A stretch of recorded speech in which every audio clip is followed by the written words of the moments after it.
Sonic the Hedgehog 2 is known by some as the best of the classic trilogy, as a masterpiece of game design. Sadly, we're not talking about that game today. I like to play these games in order, and it just so happens that the handheld version of Sonic the Hedgehog 2 released a month before its better-known Genesis counterpart, so unfortunately, we need to cover it first. There was also a handheld version of Sonic 1, but it really didn't have enough differences from the console version to make its own video. With Sonic 2, however, the zones are different, the story is completely different, and we are most definitely dealing with two different games. So let's get started. Sonic 2 8-bit takes place sometime after Sonic's initial bout with Robotnik that led to the destruction of the Scrap Brain Zone and Sonic collecting the 6 Chaos Emeralds. After that, he left the island to search for adventure. He returned sometime later, however, to discover that all the island's inhabitants had disappeared.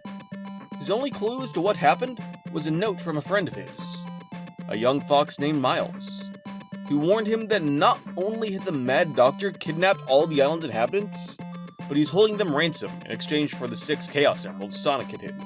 This left Sonic no choice but to collect the emeralds and chase Robotnik down to the Crystal Egg Zone in order to save his friend. This game follows Sonic as he travels through 7 zones, all the while taking on Robotnik's newest fighting force, the Master Robots, and tracking down the emeralds now hidden within the zones he traveled to. Funnily enough, one of those zones is Green Hill Zone. And this is the first time the stage has reappeared in a Sonic game other than Sonic 1.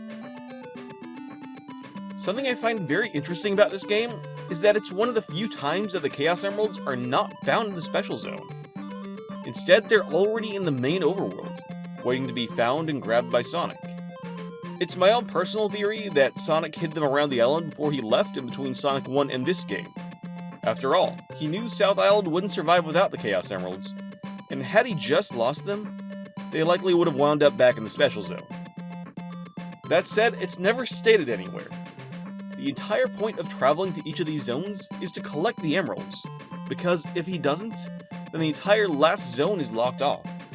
This is the first instance of a Sonic game locking the true final boss behind Chaos Emerald collection. If he doesn't catch them all, then he is unable to enter the Crystal Egg Zone, and it's implied that Eggman carries through on his threat and kills Tails. This game also shows a little bit of a character arc for Eggman of all people. After being defeated by Sonic once before, he starts to become obsessed with taking Sonic's power for his own. He does this in 2 ways. The first is Blackmail, using the lives of Sonic's friends in order to make him collect the Chaos Emeralds and bring them to Eggman's base.